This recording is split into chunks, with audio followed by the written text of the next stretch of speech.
Bonjour, bienvenue sur Mon Financier. Après une ouverture en nette baisse et un test au plus bas autour des 4166 points, le marché parisien a finalement très bien remonté la pente pour évoluer désormais largement au-dessus du seuil des 4200 points. Pourtant, la morosité était de mise à l'ouverture avec la publication d'une contraction de la croissance économique au Japon qui fait basculer la troisième économie mondiale en récession, donc une mauvaise nouvelle, mais les marchés parviennent finalement donc à se hisser en territoire positif porté par Mario Draghi, le président de la BCE, qui affirme que l'achat d'obligations d'État est une option si la Banque Centrale Européenne venait à décider d'assouplir un petit peu plus sa politique monétaire pour rebooster la croissance, de quoi relancer donc la possibilité d'un QE à l'européenne, ce qui booste bien sûr les marchés actions. Du coup, le CAC 40 s'est juge actuellement 0,6%. On est autour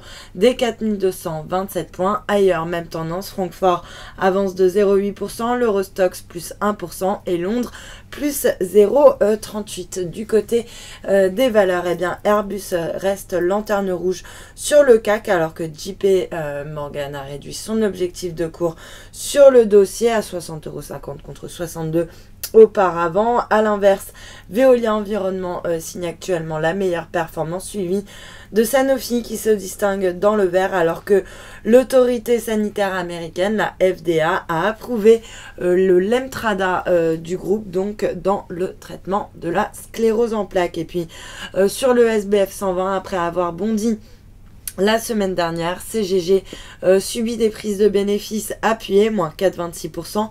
Arkema également qui subit des prises de bénéfices après s'être envolé de plus de 10% à la suite de la publication de ses résultats trimestriels. Et puis à noter également Ubisoft qui a été lourdement sanctionné la semaine dernière à cause d'une note négative donc sur Assassin's Creed et qui rebondit fortement aujourd'hui, plus 6,7%. On est autour des 14,40 €. Sur le marché des changes, l'euro, lui, s'inscrit en forte baisse, moins 0,54% par rapport au dollar. On est autour des 1,2450. Alors, un euro qui chute en réaction finalement aux propos de Mario Draghi, qui affirme donc que l'achat d'obligations d'État restait une option pour la Banque Centrale Européenne. À noter que l'euro redonne également 0,42% par rapport au yen. On est autour des 145,07. Et puis le billet vert, quant à lui, grappille 0,15% face à la devise japonaise,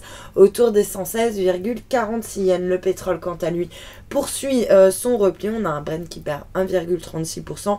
Même tendance sur le WTI, moins 0,78%, autour des 75,25 $. Et puis, pour terminer, l'once d'or qui ne parvient toujours pas à rebondir et qui se négocie actuellement autour des 1183 $ l'once. Voilà pour le point marché. Restez avec nous. Très bonne journée.